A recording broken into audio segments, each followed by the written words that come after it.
Good afternoon, everybody. This is a live extreme weather briefing as we have a tornado potential, dangerous tornado potential that's underway here at the Florida Panhandle. Right now, I am tracking this tornadic storm that has just passed over the White Springs area, Springs, Florida there. I don't think that it sustained a direct hit, but it was very close to that mesocyclone moving directly overhead. Right now, at least, just on the east side here, of White Springs, there is just a little bit of a gap in that mesocyclone. That tells me that it's probably not drilling down to the surface right now as it was earlier, just to the north of Live Oak. That's where it looks like it was producing a tornado as well. But this is a big-time mesocyclone here. Just basically envision this as a giant tilted vacuum cleaner. This is the RFD right there. And really anywhere along this bulge of the rear flank downdraft, you get cyclonic vorticity generation that feeds underneath this vacuum cleaner of a mesocyclone. Then it's stretched into the vertical, intensifies, and that's when you get the tornado. And it can happen within a radar scan easily. You can get a tornado on the ground, no problem. And this is the same storm that caused impacts to the National Weather Service Tallahassee radar site. I did confirm that the radar site sustained no damage out there in Tallahassee. Those dark spots that looked like debris marks in the top of the dome are actually just watermarks on there that were there before the tornado. But there was damage around Tallahassee Airport that happened with this tornado. And right now we're tracking the same supercell storm that mesocyclone passed just to the south of the White Springs area. Here you can see on reflectivity imagery an HP storm. But now it looks like it's coming down just a little bit in terms of its organization. It ramped up again here. There you can see just to the north of Live Oak. It definitely had that classic supercell appearance out there a little bit earlier. That's when that tornado was produced just to the northeast of Live Oak. Looked like a quick correlation drop there at that supercell. And then on approach to White Springs, looked like it was going to produce again. And now it appears to be cycling. You can see that that hook was exposed in the southeastern side. Now it looks like it's cycling a little bit. It's done this a couple of times. The RFD will surge way out to the east like that. And that's when the tornado occludes this HP supercell. The tornadic portion of the storm is located right about there, embedded within.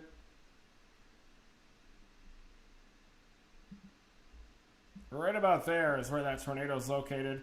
And the RFD will bulge out a little bit, and as that outflow propagates a little bit further southeast of that mesocyclone, you get the development of new updrafts right there, new convection along the southeastern flank of it, and then eventually the mesocyclone reorganizes with that new convection as the RFD surge relaxes just a bit, and that's the cycling process. It catches back up.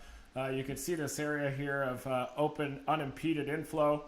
That's as the inflow increases out ahead of that developing mesocyclone, helps to evacuate some of the rain and the debris out there, and then it'll recycle and a new tornado will form. This one will lift kind of up into the rain. Then you can start to see a pretty sharp gradient to the reflectivity there as that mesocyclone catches up and kind of propagates off to the southeast. And then you get a new tornado, a new hook wraps around, and then it produces again. And so I think that this supercell is just going to continue to cycle like this. And then the tornado will go back into the rain just a little bit behind that rear flank downdraft. The rear flank downdraft surges out a bit like that, westerlies, rain-filled RFD. And then you get the new updraft that propagates off to the southeast, and you can tell that the updraft is increasing because of this really tight gradient on the southeastern edge of the reflectivity. And when this thing was approaching Tallahassee, I was able to save a photograph from the VAD radar site at about 1630Z. There you can see the photograph there. You can see a 40-knot low-level shear vector. This basically shows you the wind shear that was in place just ahead of that tornado. The surface wind there is just a weaker southeast surface wind, a little bit shy of 10 knots. The 1 kilometer wind west-southwest at 40 knots, and that's that low-level jet that's relatively veered. The storm motion here was a little bit further south and east than even this right mover is indicated. This is the storm motion vector, and then the area between the photograph and that storm motion vector, proportional to that area, that's the storm relative helicity there. That came in at about 225 meters squared per second squared. Mommy? Hey, I was just wondering if you're still there. And my mom is still here. She is dominating as well. May have her as a special guest in some of these lives coming up here. Hoping that she'll be storm chasing with me as well in Dixie Alley during the season. I'm going to be based out of my mom's house for this Dixie Alley season. But there you can see the southeasterly wind at the surface at about 7.5 knots, 1 kilometer wind, 40 knots out of the west-southwest. And then you get a lot of a cluster of these winds in the mid and high levels of the atmosphere, about 40 to 80 knots out there, easily evacuating the rain and the hail from the updraft. But one thing that happened on approach to Tallahassee is that this east-southeasterly mover accelerated up to like 50 knots when it was producing the tornado. And that allows the streamwise vorticity intake to be even greater into the mesocyclone of this storm. There's the low-level shear vector, west-southwest at greater than 40 knots. So this is looking at the hodograph, and you can definitely tell that there is tornado potential with the hodograph like that. Let's go back to radar again. And we'll go back to the environment out ahead of this thing and assess whether we think it's going to continue. This is a HP supercell, or high precipitation supercell. You get a lot of rain that's falling right in the middle of the mesocyclone. And this thing looks like it's cycling once again. You can kind of see the main mesocyclone is probably out in this area. The rear flank downdraft will surge way out to the east, get some new updrafts on it, begins to rain just out ahead of that updraft as well. And we get that new updraft over the surging RFD. It causes the mesocyclone to propagate east-southeastward, and then it'll reorganize, gain access to this unimpeded inflow just to the southeast of it. You can see this area completely free of reflectivity. That's going to help it to organize. Another sign that it's cycling is look at the sharp gradient here on the southeastern side of this reflectivity. That tells me that the inflow into this storm is starting to ramp up. And it looks like the mesocyclone that occluded up here into the rain maybe starting to reorganize a little further south. You can see a hint at a rear flank downdraft starting to form there as well. This is the Radar Omega app on here. And right now it looks like there's not a tornado on the ground. The old tornadic circulation is up here, and it has broadened just a little bit. And I'm watching this region a little bit to the north of the wind field area for the development of another mesocyclone. Looks like there's another RFD bulge that's happening down here in the wind field area. This is the old tornado that's kind of lifting off to the north now as it dissipates. And I do expect that we're going to see another mesocyclone that organizes there that's just to the north of the wind field area as this supercell continues to move over off to the east-southeast. Greenfield, you want to be in your safe place with this tornado warning. Right now it's just radar indicated, but I do think that it produced a tornado just to the north of Live Oak. Moving off to the east-southeast, and it does look like that storm motion has slowed down a little bit, reducing the streamwise vorticity intake into this storm. This is a tornado warning. White Springs, you can get out of your safe place now as that circulation is off to your east. Greenfield, though, you got to take shelter. This circulation just to the west of Greenfield, right about here, is looks like a developing tornado that's moving off to the east-southeast. This is the old circulation as well that continues to move in that direction, but I think we're going to see a handoff and kind of a transfer of that low-level mesocyclone a little bit further south to the northeast of Winfield, but still this circulation off to the north is definitely in play as this supercell continues to move off to the east-southeast. There it is. Similar to January 25, we got another just single dominant tornadic supercell that just is cranking across the entire state of northern Florida. And I think that Dixie Alley is going to get incredibly active as we go through next month, and really this whole entire season is going to be very active. We could look at some of the indicators as well. But first I want to show you what the environment is going to be like out ahead of the storm. I'm going to pull up the Jacksonville VAD profile. Here it is. So here is the hodograph out ahead of the storm. This is in Jacksonville. This is on the autumnsky.us website based on radar to show you those shear profiles. And Jacksonville had a pretty flat hodograph before, but it is starting to get some more curvature out ahead of this convective line. That tells me that as the convective line moves east, just ahead of it, you have increasingly favorable low-level shear for the development of tornadoes. And in fact, it looks like this low-level jet is even backing just a little bit as compared to its west-southwesterly motion there at 40 knots. And I do expect that as this convective line approaches Jacksonville, you're probably going to see this 1 kilometer wind increase even more, up above 40 knots. And that's going to elongate those photographs even more dramatically. And also look at the RAP analysis right ahead of this.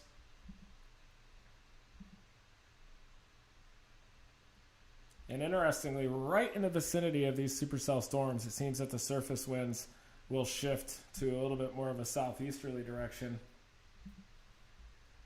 Cape is pretty modest, about 750, not a lot of Cape. That's why those echo tops are pretty modest with this convective line, and really just one storm that has that long-lived mesocyclone right at the nose of this instability, about 1,000 Cape in there. And notice how those weak surface winds shift over to a little shallow southeasterly there. That's helping to keep those shear vectors at about 40 knots as this thing moves across northern Florida. Looking at the storm relative helicity in the low levels, a nice swath of 200 there in the vicinity of those weaker southeasterly winds, surface winds right at the surface, beneath the west-southwesterly winds at about 40 knots. And that wind shear does seem to push east along with this convective line as it slides into northeastern Florida, slides across northern Florida there. So I do expect this tornado potential to continue.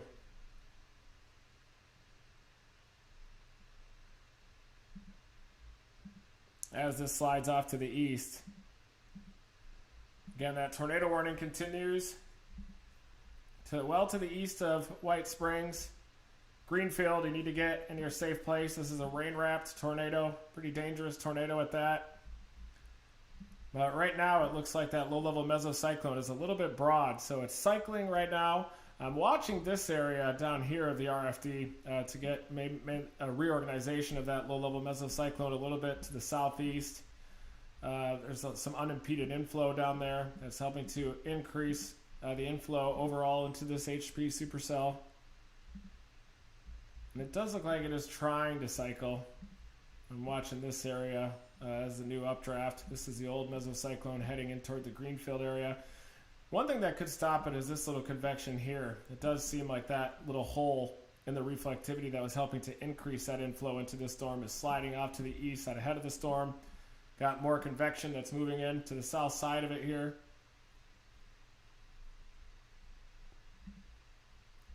The atmospheric river event is continuing in California. 5 to 8 feet of snow.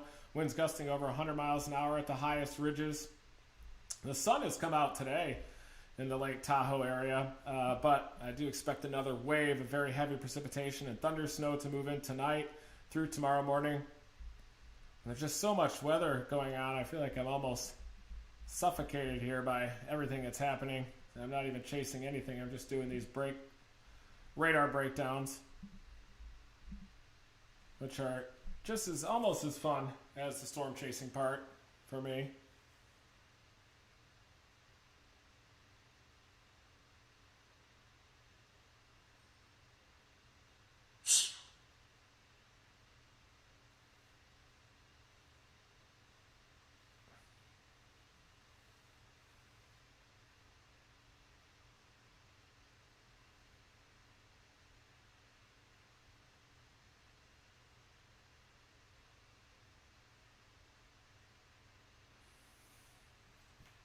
So it looks like the tornado threat is going down a little bit with this storm as it's heading into the Greenfield area. It might be in the process of cycling and developing a new updraft down here to the south of Greenfield. You can see a little bit of a notch in there as well. A little bit of a forward flank gust front RFD structure starting to develop with that notch right in the middle of the supercell. Then you've got this convective element updraft that's about to get absorbed by this HP monster here. Nice day outside. I'm thinking about maybe riding my bike through my mom's neighborhood here. And then look at this kind of wake low in its track. You've got this large area of convection back behind it in its wake. So a lot of thunder, lightning, and heavy rain back behind this storm once it moves through. You then got to grind through this. No tornado potential with that, just heavy rain. Much needed rain down there. But this is the tornado warning. I wouldn't be surprised if this is allowed to expire in 13 minutes. And when it was north of Live Oak, it looked like it did produce a tornado. Now the mesocyclone that we were tracking, it's closing in on Greenfield, is dramatically weakening. Hardly any inflow now into this thing. You just kind of have this blob of outflow that's moving off to the east. But I'm wondering if this area could be a reorganizing low-level mesocyclone to the south of Greenfield. We're going to have to keep an eye on that. If that organizes there, as this storm moves off to the east-southeast, that's definitely going to have to be something we keep an eye on. But this is kind of the dying circulation. This is a new one here. This is south of Greenfield that I'm keeping a very close eye on. A lot of outflow as well back behind it. So it looks like the tornado potential now is going down as we begun this live, but it very easily could ramp up again. This is the second time that this storm has ramped up. Since earlier today when it went through Tallahassee, it almost took out the radar, but the radar survived unscathed. It's bringing in data again now. I did upload a live a little bit earlier here on my YouTube channel that showed that impact on the radar site.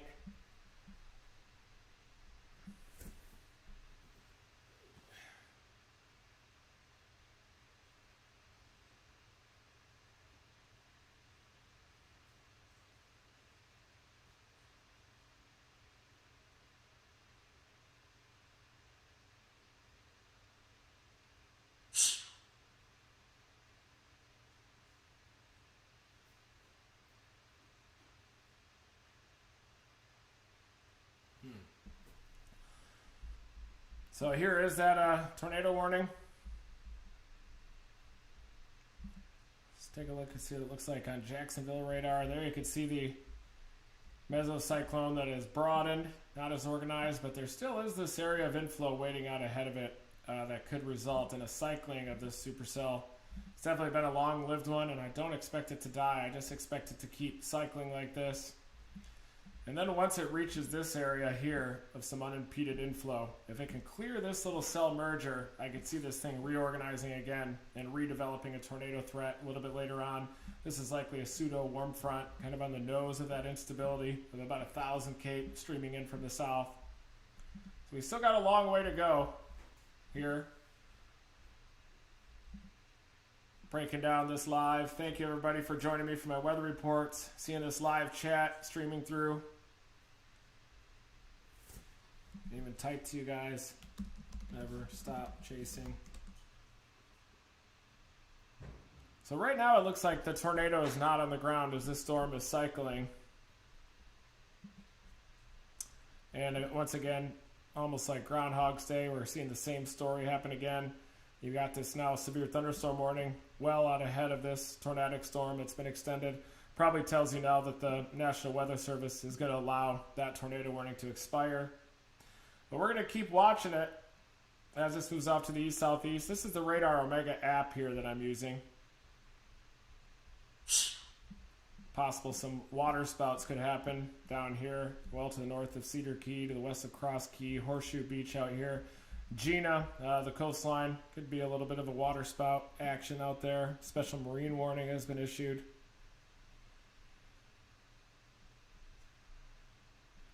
Severe thunderstorm capable of producing water spouts.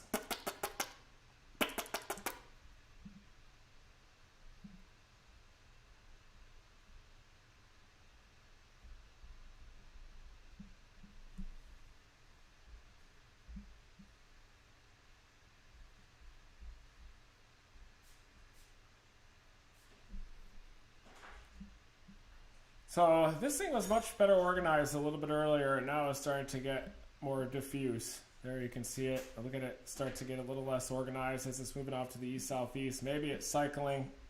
We could be witnessing the death of this supercell too. You can see a lot of this stratiform rain starting to catch up to it.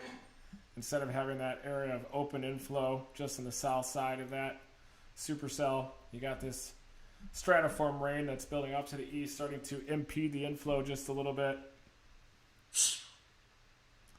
The Weather Service is going to allow this tornado warning to expire. You can see that they replaced it with this severe thunderstorm warning. It does mention tornadoes possible. That's because that circulation could re-intensify and then they would just reissue that tornado warning. Yeah, no code red light today. I'm sitting here on my mom's couch today, not in the studio where I do have my red light. I could get it, but when this tornado threat happened, just decided to go live and let it rip.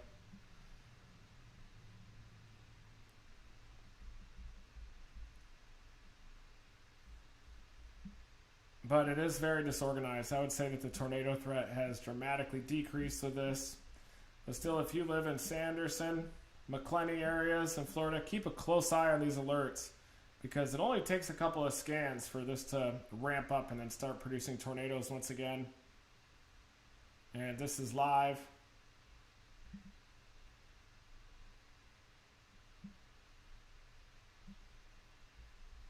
Live radar breakdown here.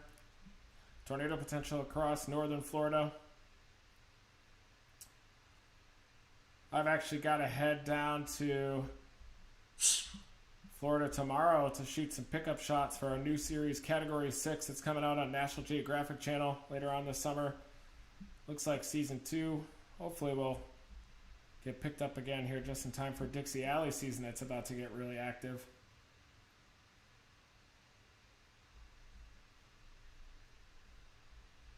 We checked out the environment out ahead of this tornado. We've looked at the hodograph, estimated as this supercell came into Tallahassee, impacting the National Weather Service radar site there. Looks like the radar site survived. There was damage reported at Tallahassee Airport, but the Tallahassee radar is back operational again, which is good news.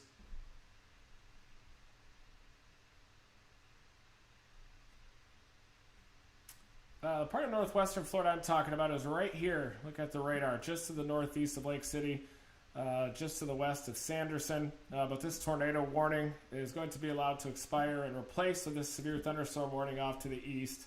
60-mile-an-hour wind gusts are possible. There is a chance that it could recycle and then redevelop a tornado threat, but it's going to have to clear some of this stratiform rain, move over some of these unimpeded areas for inflow, reorganize its mesocyclone, probably in the vicinity of this gradient there at reflectivity, and then it'll probably ramp up and then start producing tornadoes again. But there you can see that tornado warning has been allowed to expire. And if this thing reorganizes, I'm going to come back live once again. Stay tuned to those alerts because this has already produced a tornado. Could easily produce another one. But right now, that has been allowed to expire. Lake City, if you're seeing scud tags out there, not tornadic behind that storm, just some low-level rain-cooled air out there. Some scud tags, definitely not a funnel cloud out there. But thank you, everybody, for joining me for this live weather report. Stay safe, everybody, and I'll be chasing nonstop starting in February, the next storm system and beyond. And then we're going to be going nonstop lives here on YouTube and Facebook. But thank you, everybody, for joining me, and never stop chasing.